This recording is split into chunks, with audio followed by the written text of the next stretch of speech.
So what made you join the Airborne? Like, what was special about choosing the... Number one, this is a military town.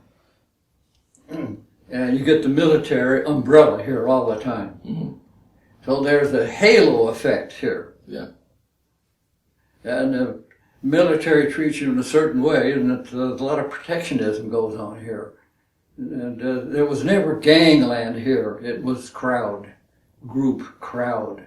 So we enjoyed each other like that. And almost all the girls were real beauties in Coronado because they had a good background, and their wives were beauty, and etc. So we had it pretty good.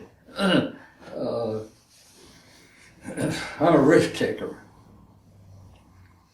And since my father was killed, I grew up on my own, you see. So I had to experiment and did that. So I was out in the jungles in Panama all the time, capturing sloth bears and butterflies and all kinds of things. So, I was pretty active. So the risk taking is probably why, because I know, Airborne, especially back in the 1930s, is a pretty dangerous assignment. So that was one of the motivational factors, was the risk taking behind. Yeah, we were doing a lot of experimenting. The jump towers, you know where they came from?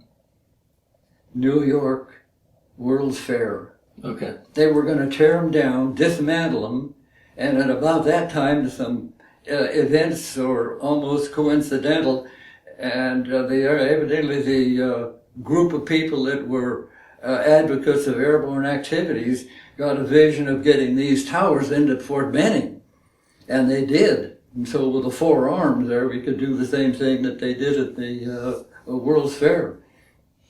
Can you tell us about your experience going through the jump school to not become a dirty, nasty leg? We dropped that thing there back there.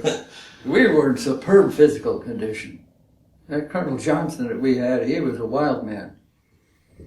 And they call them black hats, right? The instructors. No, we didn't have any berets. No, we just had that flat overseas that thing.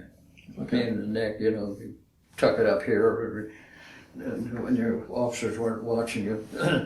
But we came in there for 4 weeks, and we were in superb physical condition because of what we were running through.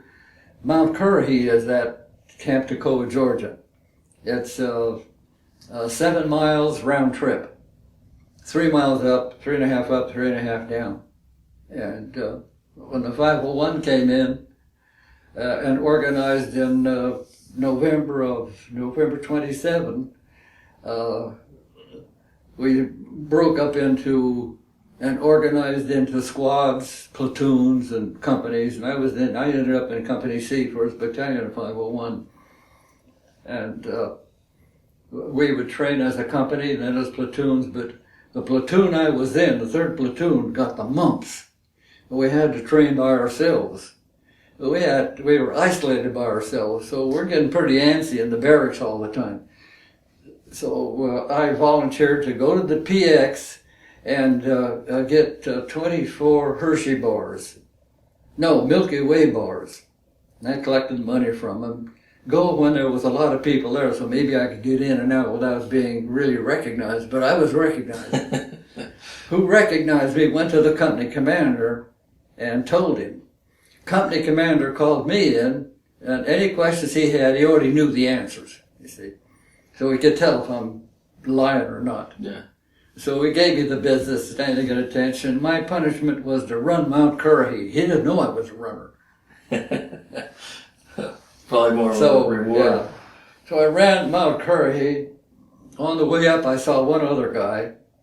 And on the top of Mount Currahee was a rock about half the size of this room. That company commander was in a Jeep up there. I just caught him by eye. I'm sure he saw me.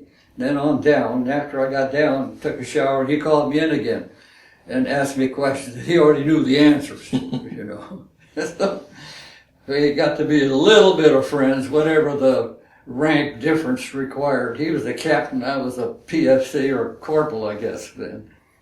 So he was from San Diego, and I didn't know that.